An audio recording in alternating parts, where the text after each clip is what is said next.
No matter what your stance is on a visual gameplay update, whether you think it was a positive for the champion or not, there's one aspect I can give credit where it's due. The central goal is to make the champion more practical, therefore giving them a higher probability of being picked, even if it means giving up what made their previous identity so distinct. Across some major reworks, the champion design team has more than succeeded at giving them better representation in solo queue and/or pro play, with most champs in the past being almost non-existent. Obviously, there are a number of post-CGU champs that still have a hard time reaching widespread usage in relevant elos like York, but by and large, the ratio between hits or misses is very much a positive one, which only ends up making those who were misses stand out a lot more.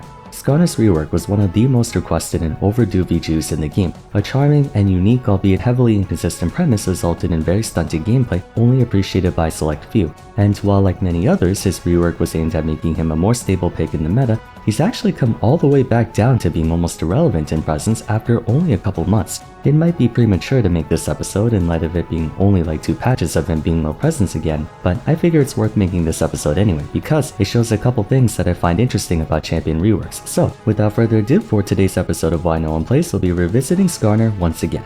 Skarner's case is a very interesting one, because like I prefaced in my first impressions video on his VGU, I feel like the new Skarner doesn't at all carry the same gameplay experience as the old Skarner. My favorite reworks are the ones that retain the original champion's main feel, while at the same time incorporating modern, more pragmatic abilities that allow for more skill expression and nuance, hence why I find VGUs like Warwick, Evelynn, Pantheon, Volibear, Fiddlesticks, Nunu, and Shen to be among the best in the game. Even for reworks that appear to be complete reimaginings of a champion in a way that doesn't resemble their previous iteration too much, Urgot, Poppy, and Galio, you can still get a taste of what they were like in the past. And for all intents and purposes, it's a net positive for them, as their old versions were close to irredeemable. Sometimes you'll find reworks that trade way too much durability of the old champion that it feels almost disrespectful to their identity, like Atrox, although in his defense, the practical trade-off is more than worth it. He's consistently one of the most popular top laners of all time.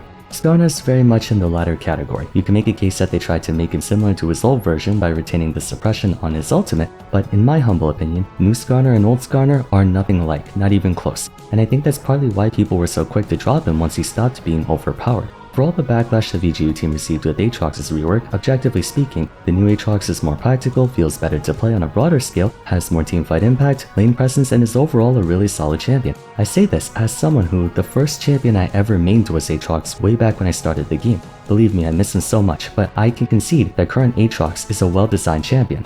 With Skarner on the other hand, it's more debatable as to which version was better. Unlike Atrox, who was basically a mess prior to the midscope he received before his main overhaul, old Skarner was by no means ineffective, quite the contrary. Skarner was consistently one of the highest win rate junglers in the game, routinely staying above the 50th percentile and even higher at lower divisions, so by no means was he struggling to find gainful employment as a result of being weak or lacking meaningful impact. People didn't play him because he was just awkward to play. A brief look at old Skarner's kit clearly demonstrates he had close to all the makings of a strong champion. Crystal Slash was an alternate Hecarim Rampage essentially, damaging all enemies around him. While its base numbers weren't that great, it would become a more significant threat in the mid to late game due to his percent health damage. With the modicum of ability haste, Skarner's DPS could ramp up significantly, a very low mana cost and cooldown that would get even shorter with auto attacks. Crystalline Exoskeleton was a long-lasting shield that gave ramping movement speed. Again, with sufficient ability haste, Skarner's W had the potential for infinite uptime, a decent shield overall. Fracture was an extremely effective combat pressure tool, a projectile that marked and slowed enemies for a few seconds, causing Skarner's next basic attack against them to stun them for 1.25 seconds.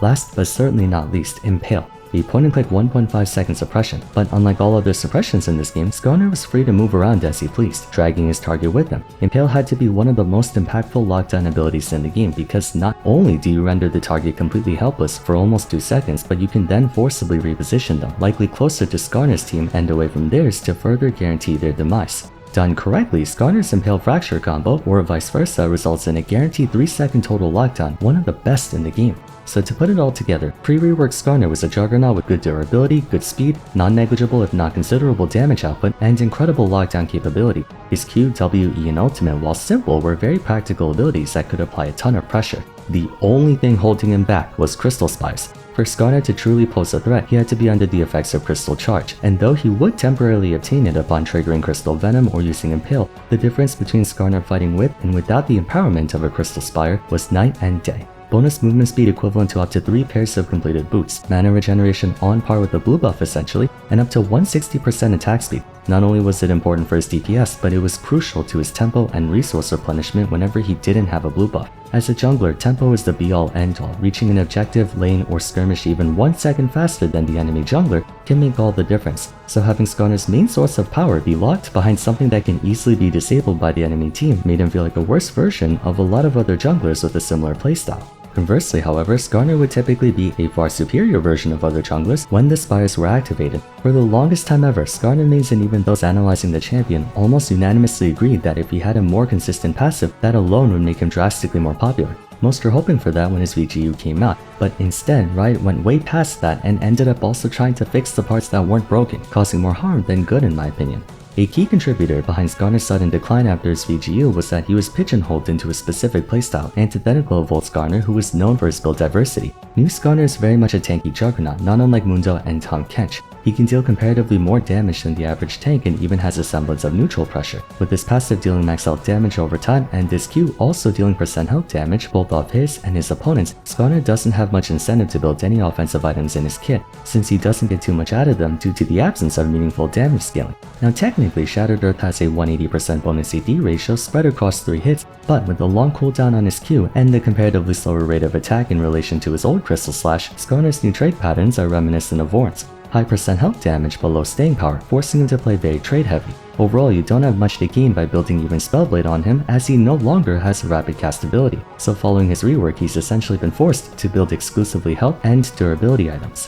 Why this is a bad thing is that champions, especially juggernauts and tanks with only one way to build, can easily fall into the bouncing nightmare of no one plays them unless they're excessively overtuned, but if they're excessively overtuned, they become pick ban. The problem with Skarner is that since everything in his kit has boiled down to base numbers, he has few, if any, elements of scaling in his kit, meaning he caps out in the mid-game when you max out his main damaging ability, and from then on he gradually starts to fall off as his DPS lags behind everyone else. While tanks falling off in damage is by no means uncommon, they usually compensate elsewhere, more teamfight impact, more sustain, or they actually just do gain more damage. Taking a look at Mundo for example, Mundo gains AD in proportion to his max health, so not only does he get tankier, but he also deals more damage in the long run. Same applies to the likes of Malphite, who gets bulkier and hurts more with armor. Other tanks get nastier by being that much harder to kill over time. Given how much they heal, you probably have to kill Maokai and Zac 3 times over before you actually kill them for real. And then on the other extreme, some tanks make up for their lack of damage by being that much tankier than even members of their own class. Sion and Cho'Gath gaining monstrous amounts of health,